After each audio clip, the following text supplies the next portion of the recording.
Saya pernah mengungkap begitu. Saya tangkap anaknya di tempat A, saya kembangkan dapat bapaknya. Jadi begitu faktanya. Jadi terus akan berjalan terus ini regenerasinya. Justru di usia produktif itulah banyak yang terkena penyalahgunaan itu yang menjadi korban. Mungkin belum saja terungkap transaksi di halaman masjid aja atau di halaman gereja. Mungkin belum terungkap, tapi saya yakin ada. Ini rata-rata peredaran narkoba ini di daerah perkotaan kah, di kampung-kampung kah? Sumpama kalau daerah perkotaan ini apa di tempat-tempat hiburan? Biasanya di mana nih Pak Dir? Di mana-mana, Pak. Di mana-mana.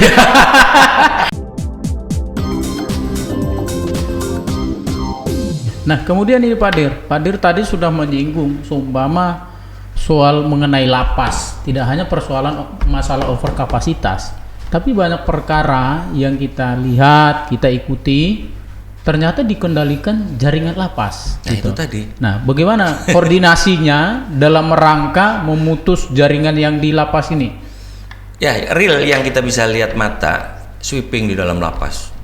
Gitu. Kadang kita dapatkan barang bukti narkoba, ada handphone. Memang itu fakta. Memang itu ada. Dan saya sempat bincang-bincang dengan salah satu kepala lapas di Bandar Lampung. Memang dia, Pak, personil Bapak itu ratusan orang. Personil saya 16 orang. Bapak bayangkan 16 orang, 4 orang itu kerja administrasi, 12 orang Pak itu jaga narapidana ratusan bahkan ribuan. Coba Bapak pernah bayangkan itu? Setelah saya tahu kondisinya, saya juga apa mau saya katakan, apa saya mau bilang, paling cuma kok begitu. Jadi rekan-rekan kita di lapas juga sebetulnya kalau boleh apa istilah sekarang anak muda sekarang, kalau boleh curhat itu sebetulnya ya. Karena memang keterbatasan personil gitu ya. Iya, jadi banyak di luar kemampuan yang terjadi di dalam itu. Sementara penghuninya rame nih sampai overkapasitas. Iya. Gitu kan? Dan sebagian besar itu narkoba. Iya. Tahanan narkoba. Jadi banyak kendala juga yang disampaikan rekan kita dari lapas juga. Ya diantaranya itu tadi. Itu tadi. Tapi rata-rata Pak Dir, para pemain narkoba ini orang baru atau orang-orang lama Pak Dir? Ya ini hebatnya mereka. Makanya tadi saya sempat singgung di mana itu sekolahnya kan. Selalu saja ada penerusnya.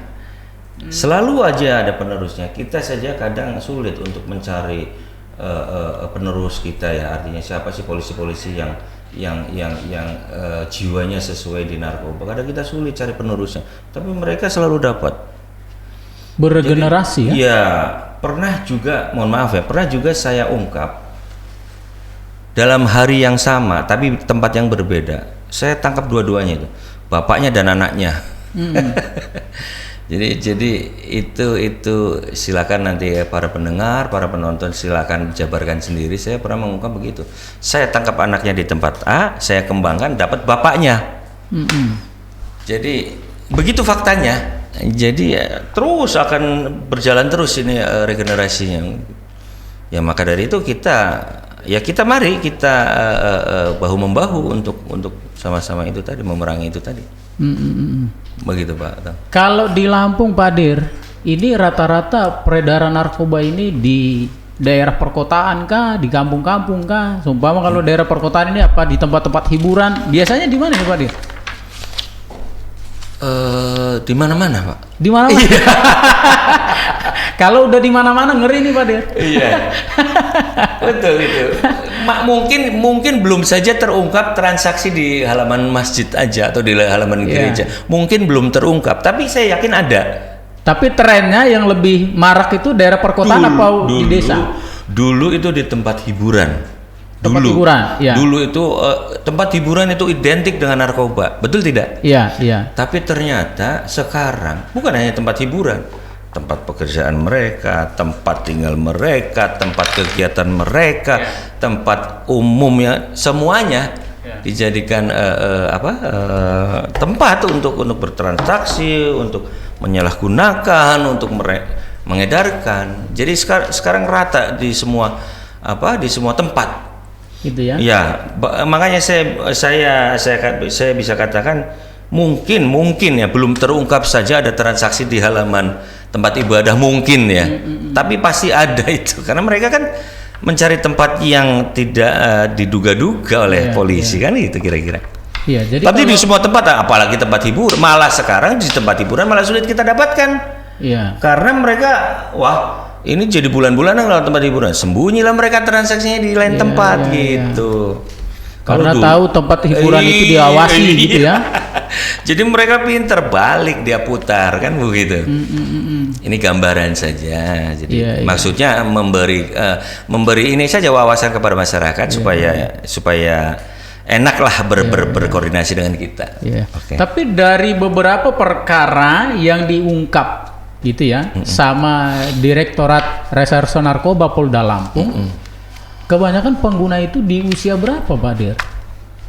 Oh iya, usia produktif. Ini ya, ini yang sangat disesalkan justru di usia produktif itulah banyak yang terkena penyalahgunaan itu yang menjadi korban.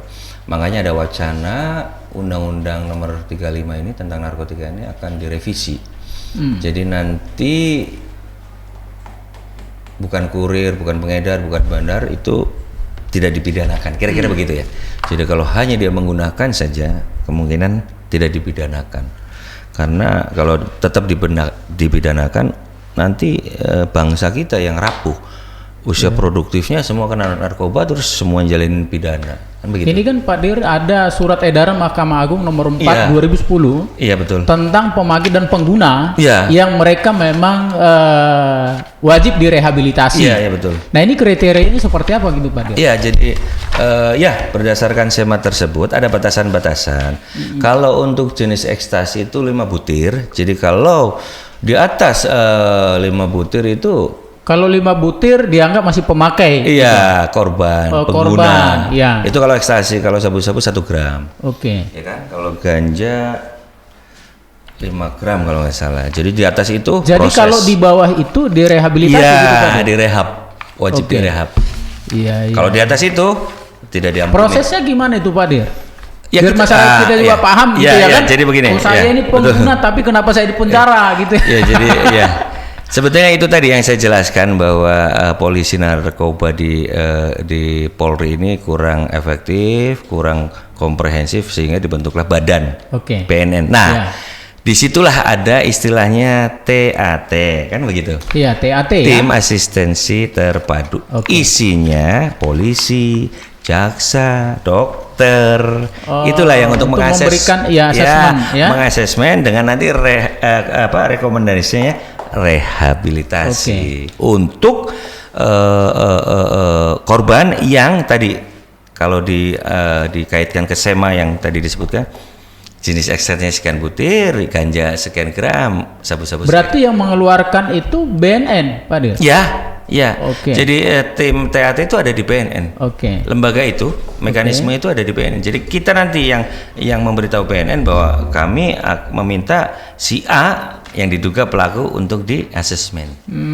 Jaksa pun bisa, di tingkat penyidikan bisa, di tingkat penuntutan bisa, di tingkat pengadilan pun bisa dimintakan istilahnya TAT ya kita sebutnya ya. Tim Asistensi Terpadu.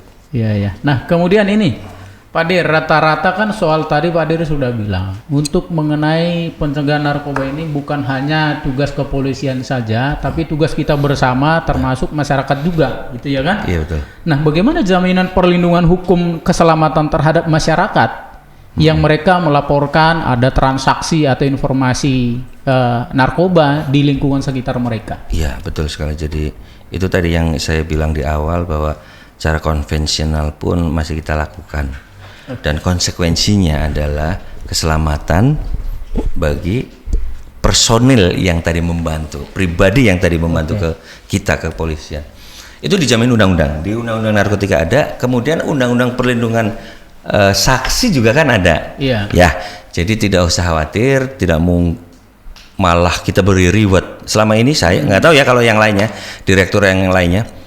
Kalau saya bukan cuma saya lindungi jadi rahasia identitas dijaga ya? Iya dijaga sekali. Malah saya kasih reward.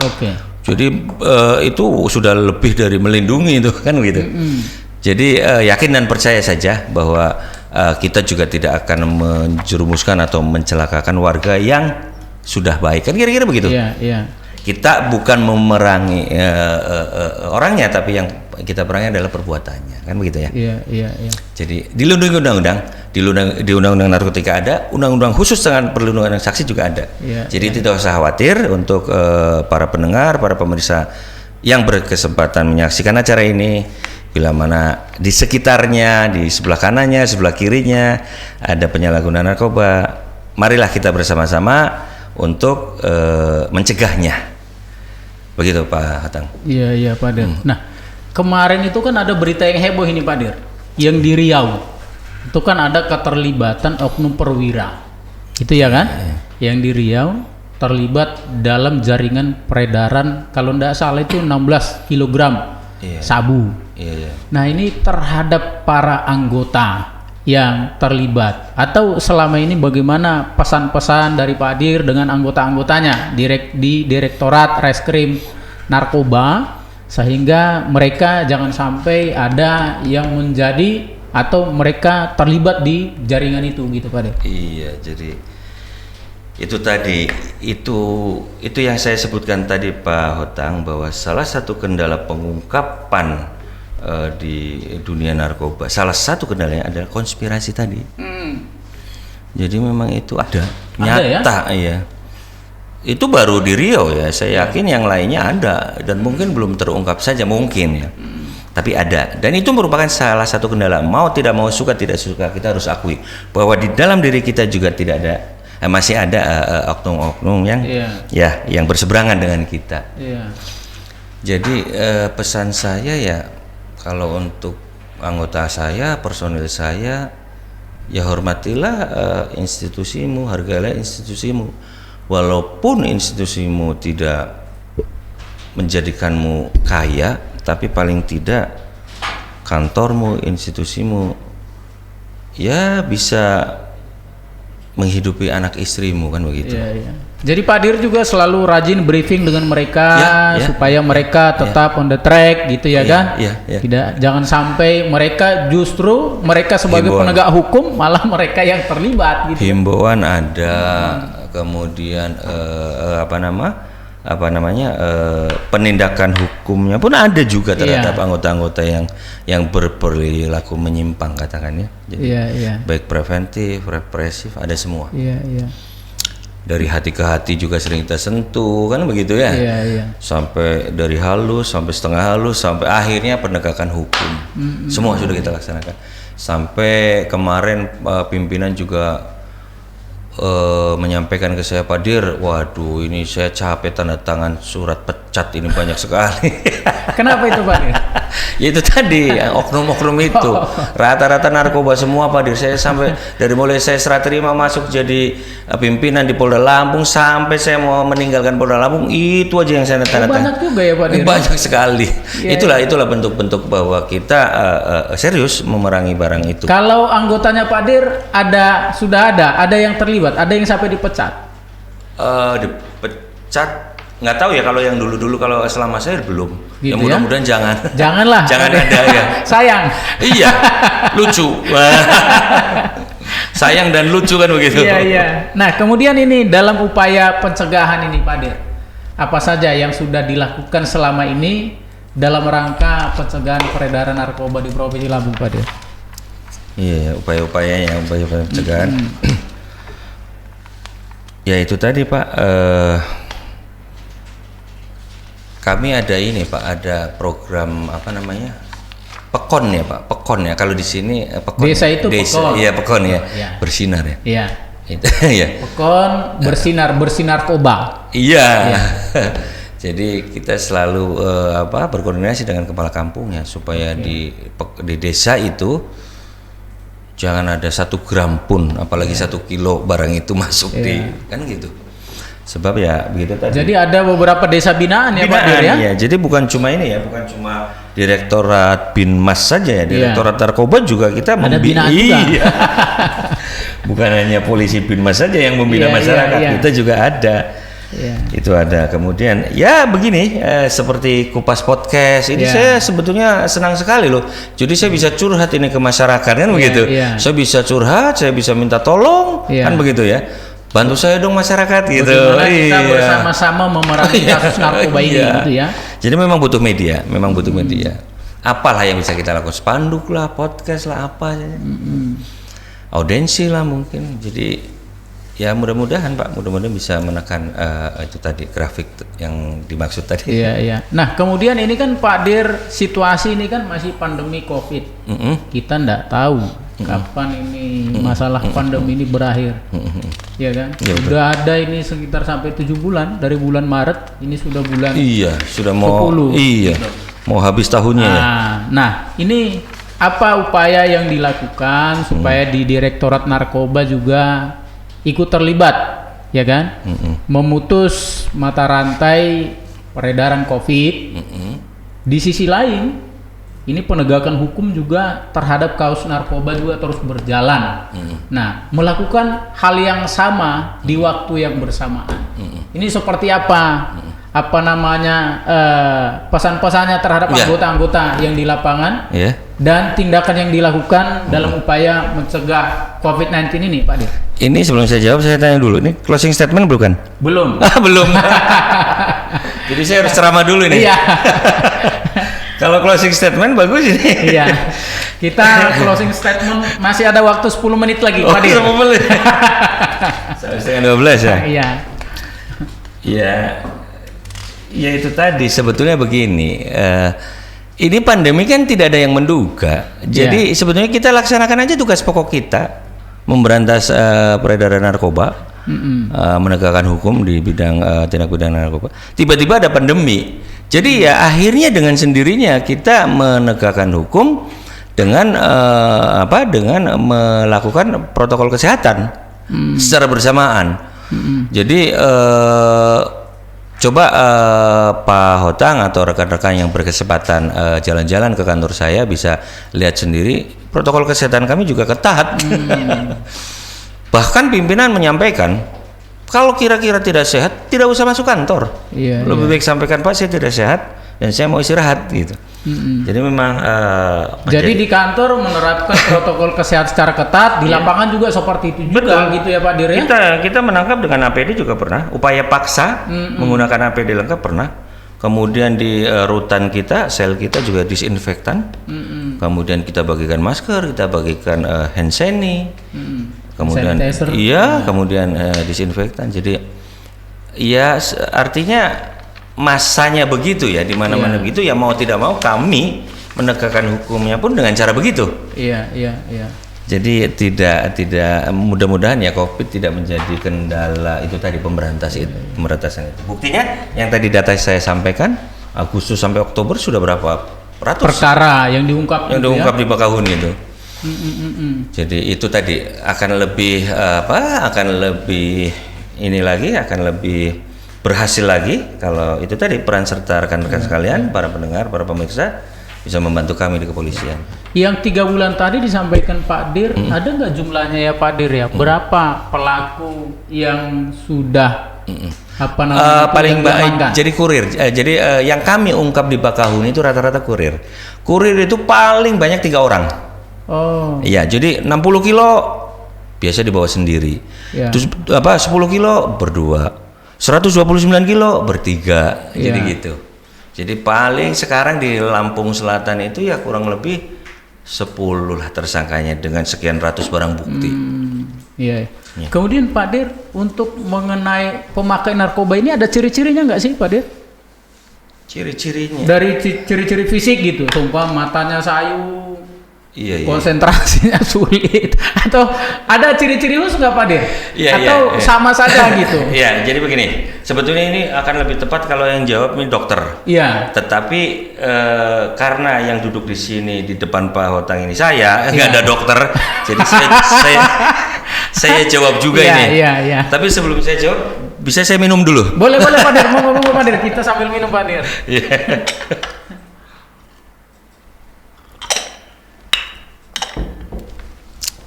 Mohon izin ini, maaf ini kepada dokter-dokter ini bila ada yang mendengar. Jadi begini Pak Hotang, narkoba, narkotika dan obat-obat berbahaya, termasuk di dalamnya psikotropika, itu dampak terhadap tubuh itu berbeda-beda. Narkotika, bila kita menggunakan narkotika, itu dampaknya depresan. Jadi zat kimia yang ada di narkotika itu menekan susunan saraf pusat kita, itu yang dikatakan depresan. Jadi kalau kita memakai narkotika, Bapak pernah lihat ayam kalau mau dipotong? Kan diam begitu kan, karena depresan dia, susunan saraf pusatnya ditekan, jadi diem, bengong, nggak tahu mau apa gitu, fly lah orang bilang ya. Iya. Itu depresan, itu narkotika dampaknya. Beda dengan psikotropika. Psikotropika dampak terhadap tubuh itu stimulan, dibalik, jadi mengaktifkan susunan saraf pusat. Jadi bawahnya tuh mau jalan, mau gerak, mau ngomong, mau apa, aktif. Dari biasanya itu yang gampang dilihat kan begitu. Walaupun banyak ciri-ciri yang lain, tapi itu dulu yang perlu kita tahu. Jadi kalau kita melihat rekan kita diem, nggak tahu, diajak ngomong nggak nyambung apa, itu sedang depresi, itu sedang ada yang menekan susunan saraf pusat, entah masalah ekonominya. Tapi kalau tapi kalau yang aktif, yang happy juga banyak faktor, baru ketemu pacarnya mungkin. Bisa jadi itu dulu bedanya, itu baru kita nanti bisa mengidentifikasi lebih khusus lagi. Iya. Tapi kalau dia pernah pecandu lah gitu Pak Dir, bisa sembuh total nggak sih Pak Dir? Itu kan tadi ada mekanisme rehabilitasi. Bisa sembuh total? Iya. 100%? Iya. Bisa. Ada rehabilitasi tadi itu. Jadi nggak kumat lagi dia? Iya. Tadi kan Pak Dir bilang ada seumpama dia begitu ditangkap dia pengguna naik kelas gitu. Mungkin karena sampai ketergantungan gitu. Iya. Jadi kita kan manusia. Kalau penanganannya secara manusiawi mungkin bisa menyentuh hatinya. Tapi kalau dengan kalau dengan paksaan, mungkin dengan intervensi, mungkin malah menjadi-jadi. Banyaklah alternatifnya, banyak kemungkinannya. Tapi ya itu yang ada. Semakin kita tegakkan hukum, semakin merajalela dia. Iya. Jadi ada berbagai treatment atau pendekatan gitu ya. Lebih baik buka rumah rehab seperti Jawa Barat tuh kan ada rumah Cemara itu. Sukarelawan yang dari hati ke hati.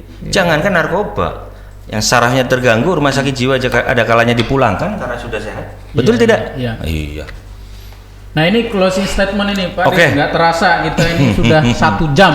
Nah terakhir apa yang ingin disampaikan dengan masyarakat kita Pak Dir? Sebelum saya akhiri, saya ingin menyampaikan dulu bahwa kesempatan ini adalah kesempatan yang sangat berharga bagi saya. Karena saya sebagai Direktur Narkoba di Polda Lampung ini jarang berinteraksi dengan publik. Kemudian padahal hal tersebut sangat saya butuhkan.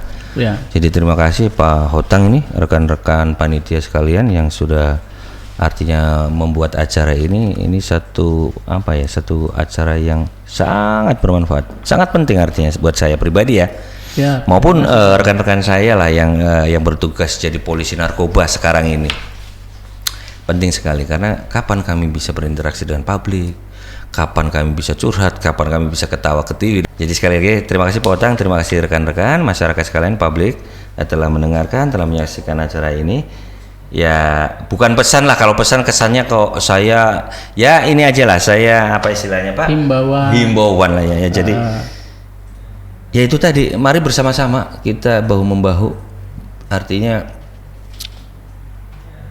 satukan visi lah bahwa narkoba itu bukan barang yang penting, itu harus dihilangkan karena itu merugikan kita semua. Cari aja barang yang lebih penting, kegiatan yang lebih penting dari narkoba. Oke? Masih banyak kegiatan positif yang positif lainnya. Ya kan? Iya. Mungkin itu yang bisa disampaikan pada kesempatan podcast kali ini. Kurang dan lebihnya mohon dimaafkan karena saya juga tidak luput dari kesalahan ya. Siap, terima kasih Pak Dir. Iya, terima kasih. Sahabat Kupas Podcast, tidak terasa kita sudah bincang-bincang dengan Direktorat Narkoba Polda Lampung, Bapak Kombes Pol Adi Purboyo SIK. Kita membahas tentang pencegahan peredaran dan penyalahgunaan narkoba di masa pandemi COVID-19 di Provinsi Lampung. Pemirsa, sahabat podcast, masalah narkoba ini adalah masalah kita bersama. Narkoba ini sangat jahat sekali, merusak generasi bangsa kita. Maka kita harus bekerja sama, kemudian bagaimana melawan dan menghindari narkoba, jangan sampai kita justru terlibat di dalamnya.